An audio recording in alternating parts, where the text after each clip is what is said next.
Sakshi Singh. I'm currently specializing in food production. We have our honorable guest with us, which is Chef Sanjay Kak. He is the Director of Culinary Art of Indismart Global. Thank you, Sakshi. Wonderful sultry afternoon in Kolkata.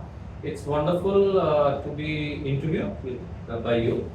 And as you said, I am the Culinary Director of IIHM and Indismart Global. Yes.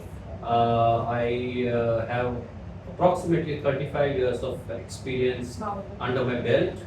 And I worked with the Taj Group of Hotels for 23 years. I worked with the specialty restaurants as the director of product development for 2 years in between. And then I am in with IIHM Group for the last 1 decade now. It's amazing. So that's a brief introduction. And about what I have been doing all these years is I worked in the five-star kitchens, I worked in standalone restaurants, I have done product development for airlines, I worked at the air catering of Taj for a good number of years. And I've also done a lot of product development for institutional catering. I've done product development for retail and many other options that are a part of the hospitality or for that matter FMCG and food products industry. Thank you. So, what are the career options in culinary art that one can choose? I'll take you a little bit into the retrospect for this. It's very important for you to understand that how the industry has developed over the last approximately 2.5, 3 decades. 3 decades back, when you graduated from a hotel management Yes. institute, we used to call it hotel management, because the reason for calling it hotel management at that point was because most of the students who would graduate from hotel management colleges would finally get their jobs in the hotels. And those days it was mostly five-star hotels, a few chains that were there in India at that time. To name a few, there was Taj Group, there was ITC, there was Uberoy's, and each one of these had just started multiplying. They were initially 1 or 2 hotel wonders for many years. And because of the Asiad in '82 in India, the hotels had started multiplying. There was an odd foreign brand which had started coming into India. For example, Hyatt was already there in India at that time, and a couple. So, if you graduated from a hotel management college, you were destined to either go into one of these Yes. hotels, or you would end up in railways, or you would get into an airline, or air Cruise. catering. Yeah, cruise was a very good option. But then those days, cruise jobs, Indian people getting into the cruise had just started. And approximately 5 to 6 years after I graduated, or maybe approximately, if you look at it on a longer scale, let me say 10 years after I graduated, there was a proliferation of, as India opened up, there was a proliferation of a lot of these multinationals that came to India. For example, GE started its operations in India, and there were lots of call centers which just came up.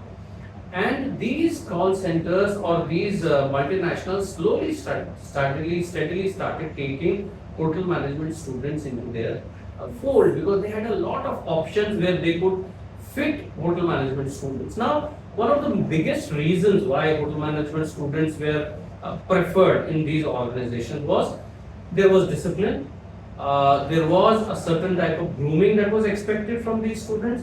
They had a very good customer relation acumen, and also at the same time, they also were looking at the possibility of people working in shifts, which came very easily to hospitality people. So that's why there was this major acceptability. And then I must say the floodgates opened and the IT became a very big industry. Service industry became, when I say service industry, I mean anything from hospitals to small hotels to restaurants.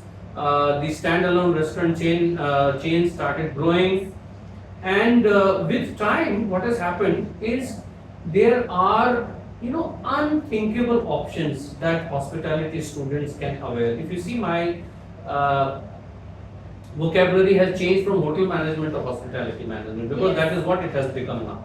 It's no more only hotel management. So any student that graduates from any hotel management institute or hospitality institute today has got options. He or she can still get into hotels. Now the hotels are not only the 5-star category hotels. If you see, every hotel chain in the world has diversified. They have 5-star deluxe luxury hotels. They have middle sized hotels. They have very small hotels in places where 5-star hotels could not sustain or proliferate.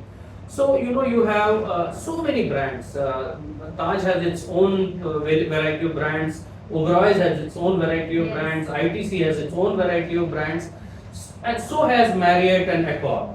Right. So these brands have now proliferated into second tier, third tier cities, and also places where you would generally bump into only 3-room, 4-room hotels in the earlier days.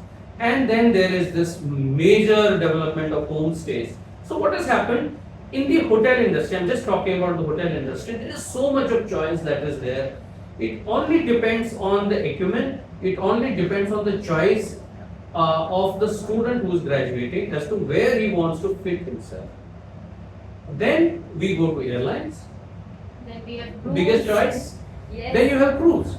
And now today, in the earlier days, you would only generally get people going from India abroad, and when they worked in cruise, mostly either in kitchen, Yes.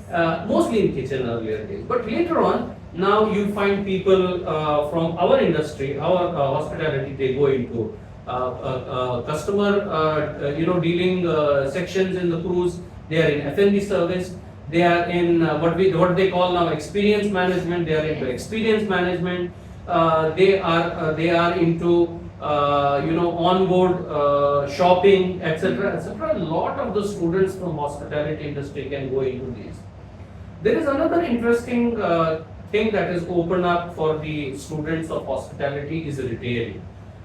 Most of the retail companies, and the reason goes all the way back, which I explained to you. Yes. So there is a lot of students from hospitality who get into retail because they are ready-made for that. They are ready-made for customer, handling. They are ready-made for customer communications. They have gone through that, and they know exactly how customer has to be handled, guest has to be handled. So these are some possibilities in retail. Then you have specific food retail. So you have so many chains in India today who are specifically into retail of food. And I'm not talking only about cooked food. I'm saying those companies, FMCG companies, which are into mall mode, where something like Reliance Retail or something, where people who work behind the scenes, not only in the front, should have knowledge of food. They should have knowledge of other things related to, for example, hygiene, sanitation, and lot many other things. They should also have some knowledge about how things are being produced. So again, the students from hospitality management score in this.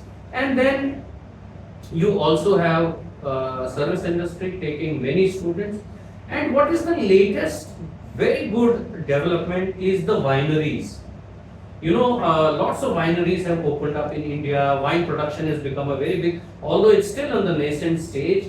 But at the same time, what the wineries are selling apart from the wine is the experience. This experience, it started in the West, it started in France, it started in Italy, but then this experience is now being sold by the Indian wineries also.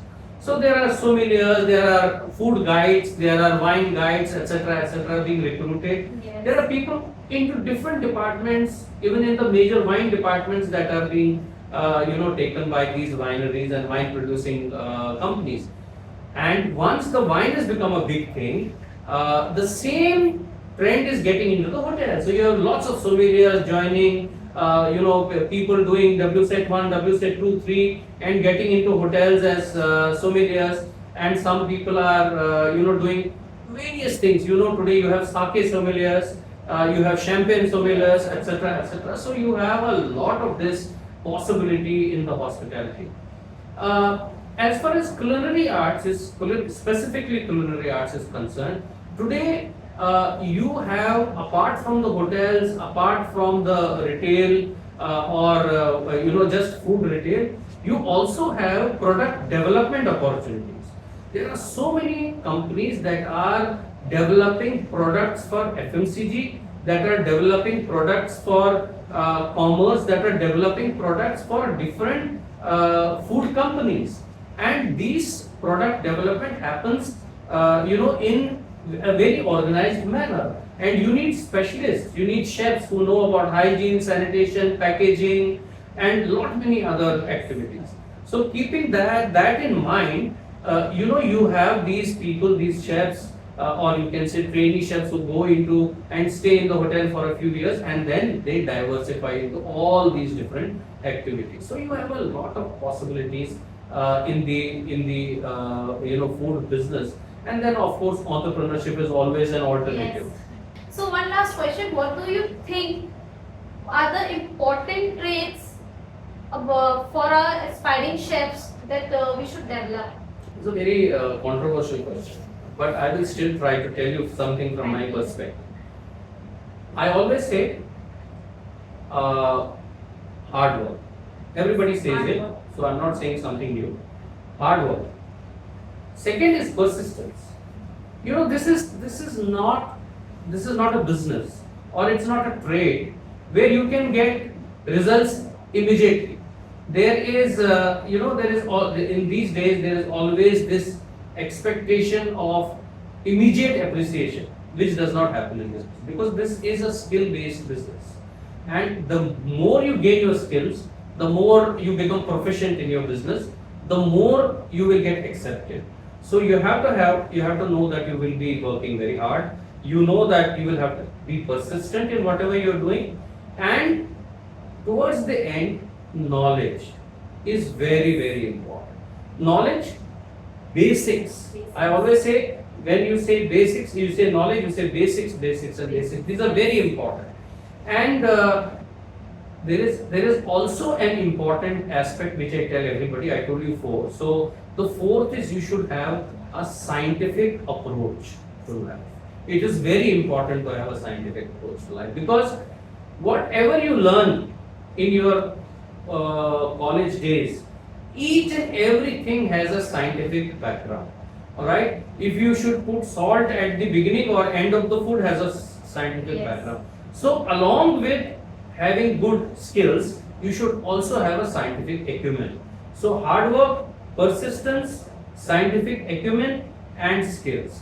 These are, according to me, the most important 4 traits that the chef should have before he or she goes into the industry. Oh, Chef, amazing. Thank you so much. It's pleasure for having Chef Kak right behind me for giving such an amazing interview. Thank you, Chef. Thank you very much. Thank you. It was a pleasure talking to you, Sach. IIHM. For a great hospitality career, call 9310 50,000.